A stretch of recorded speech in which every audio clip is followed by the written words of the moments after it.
Mga kadesyerto, nandito tayo ngayon sa opisina ng Rawabi. Sama natin yung dalawang Pinoy. Magluluto sila ng pansit canton. Nagutom eh. Ito. Galing Pilipinas to, kakabalik lang kasi ng isang Pilipino galing bakasyon. Mag-improvise tayo sa pagluto ng pansit canton. Hindi kami sponsored na ito Ito si paring Sani, sa pinakamatindang dito. Ito, sinusubukan namin magluto ng pansit canton dito. Improvise lang to guys. Hindi ko alam kung gagana pa to. Good luck.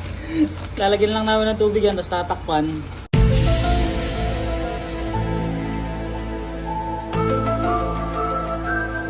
So guys, mag-aantay kayo ng ilang minutes. Kasi okay na, lalagyan ng seasoning. Ito, ganyan lang ginagawa namin. Lalagyan lang ng mainit na tubig. Yung pansit canton, natatakpan yan. Pagkatapos yan, okay na. Hantay lang tayo ng ilang minutes.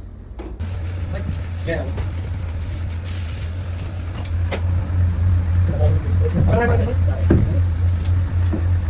Ingat ko na pa.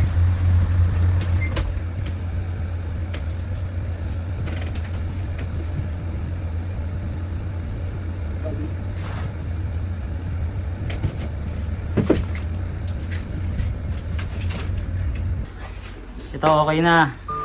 Itatapon na natin yung sabaw. Sana naluto. Oh no!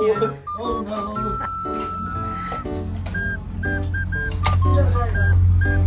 Tingnan natin kung naluto guys. Ayan.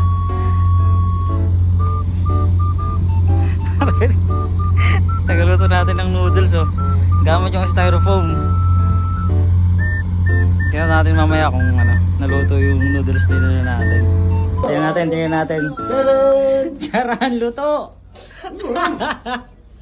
Naluto guys! Success!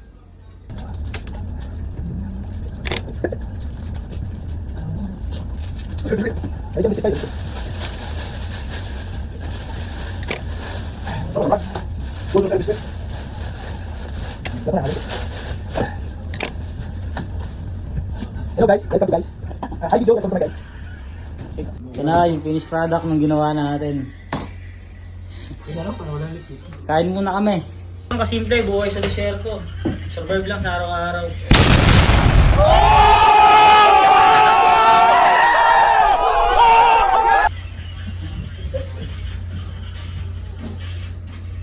Girin. Girin.